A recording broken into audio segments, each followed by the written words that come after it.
Shalom, selamat pagi dan salam sehat buat kita semua. Marilah kita persiapkan hati untuk mendengarkan firman Tuhan dari program Renungan Harian HKBP Bandung Barat pada hari ini Sabtu tanggal 10 Januari 2026. Terlebih dahulu marilah kita berdoa. Kasih karunia dari Allah Bapa Tuhan kita di dalam Kristus Yesus yang memberkati hati dan pikiranmu. Firman Tuhan yang ditetapkan untuk kita diambil dari Injil Yohanes pasal 3 ayat 16. Demikian firman Tuhan tertulis di sana.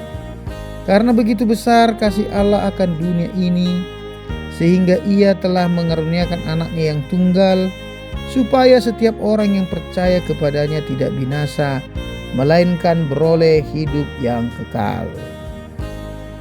Ibu bapak saudara-saudara, pernah ada sebuah survei di Amerika mengungkapkan tentang topik yang paling populer dibicarakan saat itu.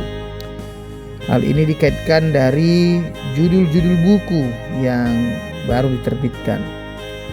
Dan didapatilah ada 5 besar yang sering menjadi topik pembicaraan, yakni ada tentang surga dengan 2.652 buku, lalu ada uang 10.344 buku, lalu ada seks 16.065 buku, lalu ada Allah 18.818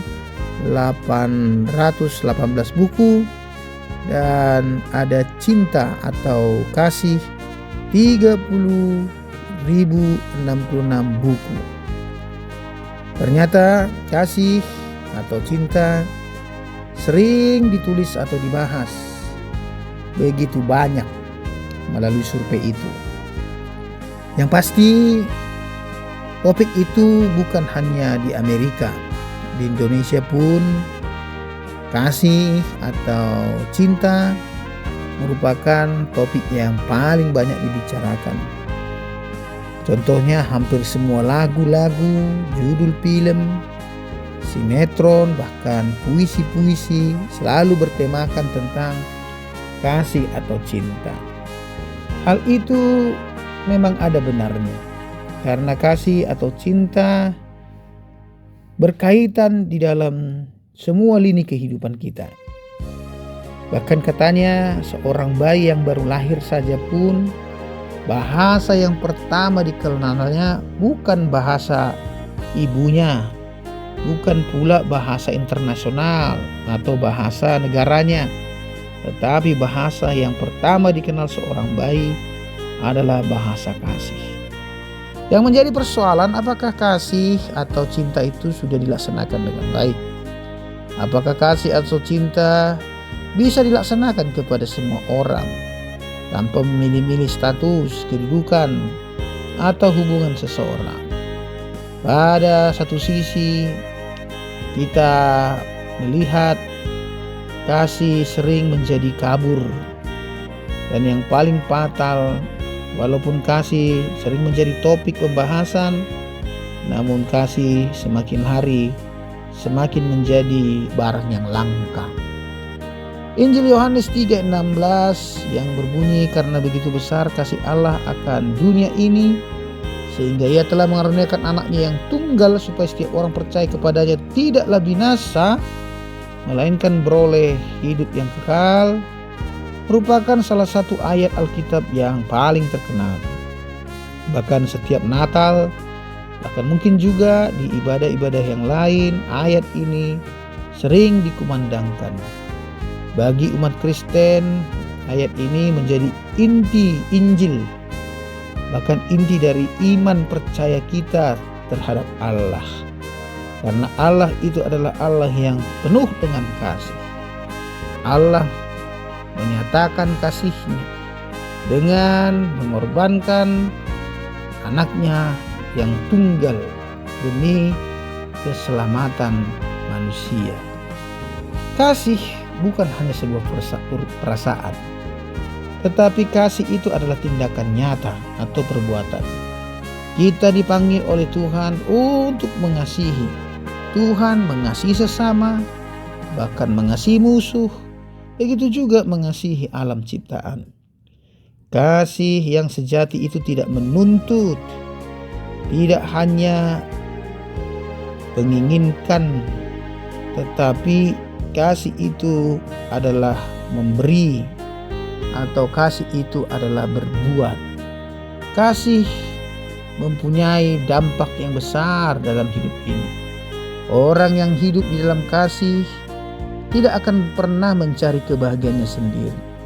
Kasih akan menggerakkan setiap orang untuk peduli, untuk berbagi, untuk bisa melayani atau berbuat sesuatu yang berarti dalam kehidupannya. Mengapa begitu penting kasih itu? Kalau kita lihat bahwa dasar tindakan Allah menyelamatkan manusia adalah semata-mata karena kasih-Nya. Itu sebabnya kita mengenal Allah itu memiliki sifat kasih. Kasih itu memampukan kita untuk membalas kasih Allah serta meyakini bahwa tindakan Allah merupakan juga bukti bahwa Allah ingin kita melakukan hal yang sama. Bunda Teresa pernah berkata, jika kita berdoa, kita akan percaya. Jika kita percaya, kita akan mengasihi. Jika kita mengasihi, kita akan melayani. Jadi buah kasih adalah pelayanan atau perbuatan atau aksi. Kita bukan hanya disadarkan untuk berbuat baik, namun perlu mengisi, membungkus, serta mengikat semua perbuatan baik itu dengan kemurahan hati. Bagaimana dengan kita saat ini? Apakah kita hanya mampu berkata-kata dengan kasih, atau mampu berslogan akan kasih tetapi sulit melakukan kasih itu dalam kehidupan kita? Hari-hari ini banyak orang yang mengaku dirinya beragama, tapi sering kali terjadi pertengkaran, ada fanatisme berlebihan, ada kebencian, ada kesombongan rohani, ada penghakiman terhadap orang lain. Dalam agama seringkali kasih itu menjadi sempit karena kita susah atau sulit melakukannya di luar dari komunitas kita, di luar dari orang-orang yang kita kenal. Bahkan kasih itu sering seperti istilah orang Batak, holong mangalap holong. Kasih menjemput kasih. Jadi kalau kita melakukan kasih, maka kita berharap orang lain akan berbuat kasih kepada kita. Atau kalau orang sudah berbuat kasih kepada kita, maka kita berkewajiban untuk membalaskan kasih itu kepadanya. Itulah kasih yang sempit.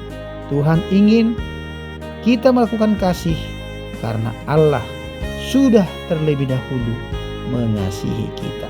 Orang yang berbuat kasih akan menciptakan dunia ini akan semakin lebih baik. Tuhan Yesus memberkati kita. Anugerah dari Tuhan kita Yesus Kristus, kasih setia dari Allah Bapa, dan persekutuan Roh Kudus itulah senantiasa memberkati engkau semua. Amin.